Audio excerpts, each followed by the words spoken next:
শুধু ছাড় ব্যাস লেগেছে শুধু এই যাবো কারা।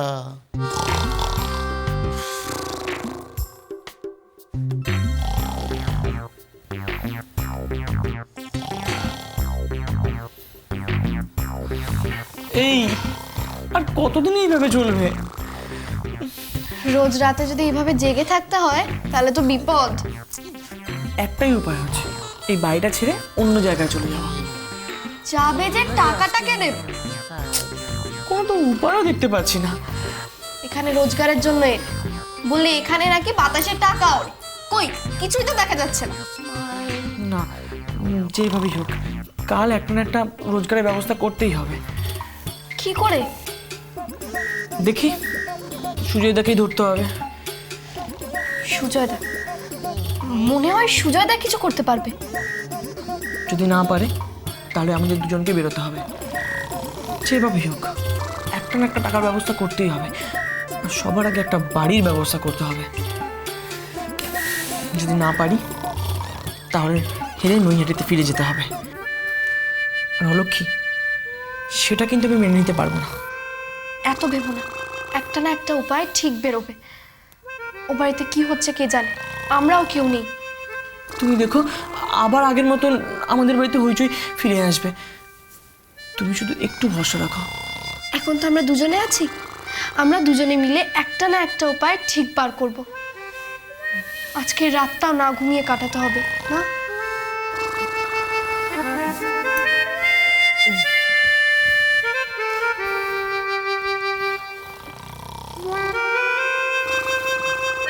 এবার ঘুমিয়ে পড়ো। একটু দাঁড়াও।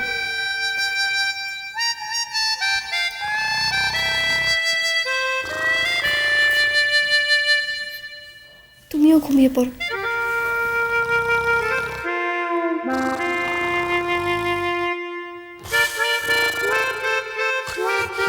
মাঞ্জাটা কে দিছে রে তোর বাপে?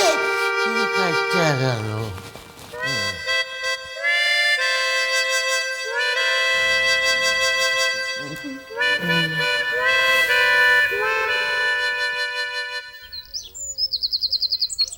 এই নকুর দাদু সাবধানে এসো, কিন্তু দেখে এসো, রাস্তাঘাটে উঁচু নিচু আছে। বুঝলে বাবা? কি প্রকৃতি বুঝলে? এইখানে এসে একটু ভরে নিতে হবে, যাকে বলে উক ভরে শ্বাস নিতে হবে। আজকে সকালটা কিন্তু বাবা দারুণ লাগছে। সকালে পিকনিক, দারুণ দারুণ খাসির মাংস কিনেছি, একদম রেয়াজি, বুঝলি? গিয়েই বসিয়ে দেবো। এই নকুল কাকা, সব ঠিকঠাক নিয়েছো তো? হ্যাঁ, সবকিছু গুছিয়ে নিয়েছি, একবার দেখে নেবে গো। এই না না নকুর দাদু, তোমাকে এখন আর কিছু দেখাতে হবে না। তুমি কিছু দেখাতে গেলে কিছু ফেলে যাবে। তার চেয়ে বরং তাড়াতাড়ি চলো ভ্যান স্ট্যান্ডে যাই। এক মিনিট। ওমা, উফ, কোথায় যাচ্ছ? আমি তোমাকে দৌড়াতে বলিনি, হাঁটতে বলেছি। দেখেছো সব ফেলে দেবে, আমি যাই। দেখ, খাবার জুটলে হয়। বাবা কি? আমি আলাদা যাচ্ছি। কেন তুই আলাদা যাচ্ছিস কেন? আস্তে বোঝার চেষ্টা করো। কি? ইষ্টু আর অলক্ষীকে খুঁজে বার করতে হবে না? তারপর ওদের কাছ থেকে ইয়েটা ঢুকিয়ে ফেলবো, মানে চাবিটা নিয়ে পকেটে ঢুকিয়ে ফেলবো। আর বাড়ির সকলে তো এখনো এসে পৌঁছয়নি। আরে হতভাগা টোপাইতে চিরকুটে কেন নসিবপুরটা লিখতে গেল কে জানে বাবা। ও বুঝেছি, তার মানে তুমি এই মতলব। আস্তে তার মানে তুমি এই মতলব করছো। আচ্ছা আচ্ছা, ঠিক আছে, তুই ওদিকে দেখ, আমি এদিকটা দেখছি। এই নকুল কাকা, এই ননে, এই দেখো পড়ে যাবে। আরে ওই!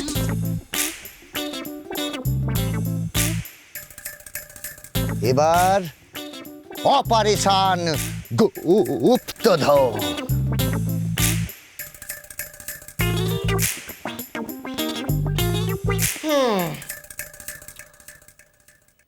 তাই মানে কাল রাতেও তোমাকে ভালো করে ঘুম হয় নাই? এ না, এ তো বড় মুশকিল।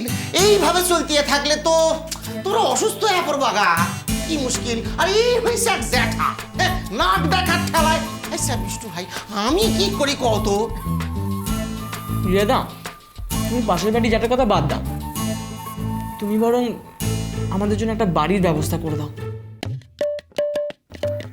ভাড়াটাও দিতে পারি। আর তুমি যদি আমার জন্য একটা রোজগারের ব্যবস্থা করে দিতে পারো।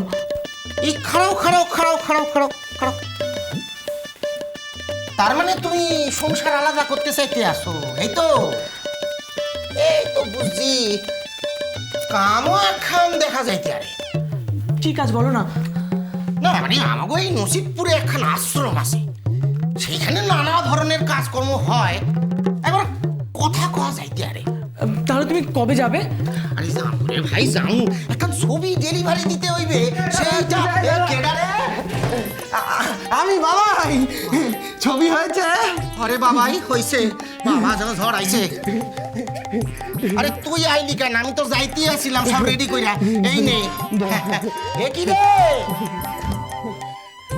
এ বান্দুরে টুপি পরছস কেন? মা বলেছে বাইরে খুব ঠান্ডা। ঠান্ডা? আজ তো তেমন ঠান্ডা পড়ে নাই। না না, মা বলেছে আমার মনে হবে ঠান্ডা নেই, কিন্তু বাইরে ঠান্ডা আছে। আসি হ্যাঁ?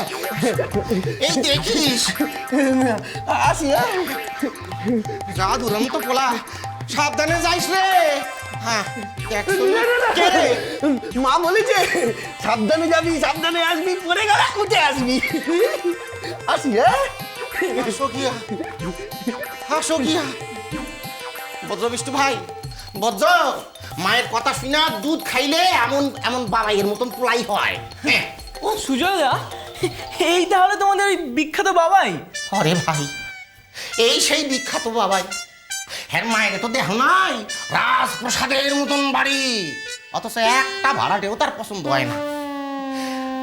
নবদম্পতি ভাড়া দিব না, পাশে বাবাই খারাপ হইয়া যায়। পোলা পান্দেরও ভাড়া দিব না, পাশে বাবাই বিড়ি খাইতে শিখে। আবার মাইয়াদেরও ভাড়া দিব না, পাশে বাবাইয়ের চরিত্র খারাপ হইয়া যায়। বুড়া বুড়িও ভাড়া দিব না, যদি মইরা যায় বাবাই যদি ভয় পায়। অথচ অথচ দেহা হইলেই কইবে ওর মা, ও সুজয় বাড়িখান খারাপ হইয়া যাইতাছে গা, তুই একখান ভাড়াতে দেখা দে রে ভাই। বুঝো? সুজয় দা, আমরা ভাড়া নিতে পারি না? তোমরা নবদম্পতি? ওরে বাবা, বাবাই খারাপ হইয়া যাইবে না?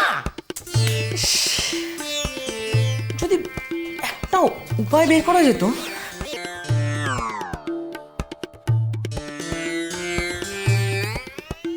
ছুটি কাকতু ধরে তেজে বাইনা যাইতা লাল পিছে দুনিয়া রান।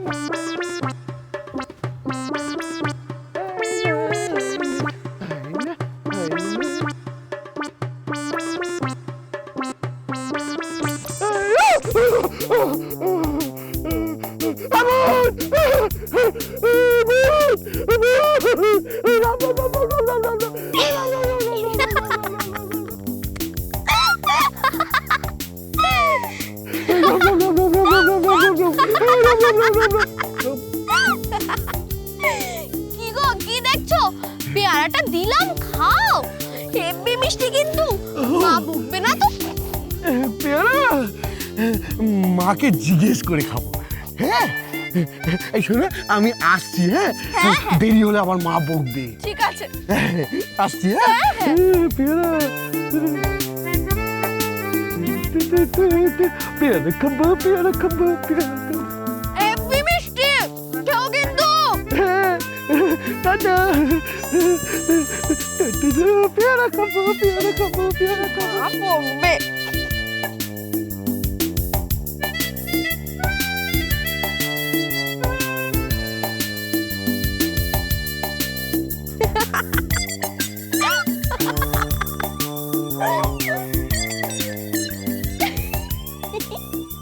এখানে দাঁড়িয়ে দাঁড়িয়ে হাসছো? আমাকে চাকরির জন্য একটা জায়গায় যেতে হবে, কিছু খাবার দেবে? চলো দিচ্ছি। জানো, ওই যে সেই ছেলেটা বাদরে টুপি পরে যাচ্ছিল। কে? ওই বাবাই? হ্যাঁ, ওর মা তো সেই নামই ডাকছিল। তুমি নিশ্চয়ই কোনো শয়তানি করেছো। মা, আমি আবার শয়তানি কোথায় করলাম? আমি তো শুধু চারা খাওয়ালাম।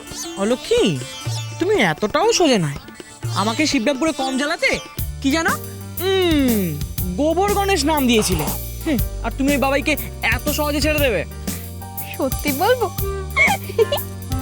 আমি না একটু দুষ্টুমি করেছি, লোকটা আর সামলাতে পারলাম না। জানতাম তো, সাধেই কি বলি নিত্যকালী। আর শোনো, আমরা মনে হয় ওই বাবাইদের বাড়িতে ভাড়া থাকতে পারি। বাবাইয়ের মা নতুন ভাড়াটে খুঁজছেন, কিন্তু আমাদেরকে থাকতে দেবেন না। কেন? কারণ এরকম নিত্যকালী আর গোবর গণেশের সঙ্গে মিশলে বাবাই নাকি নষ্ট হয়ে যাবে। নিজেকে শোধরাও নিত্যকালী। ও আমি নিজেকে শোধরাবো, কিন্তু গোবর গণেশ বুঝি এরকমই থাকবে? এই কি বল, তবে রে আমি না তোর বোন, দাঁড়া দেখাচ্ছি মজা।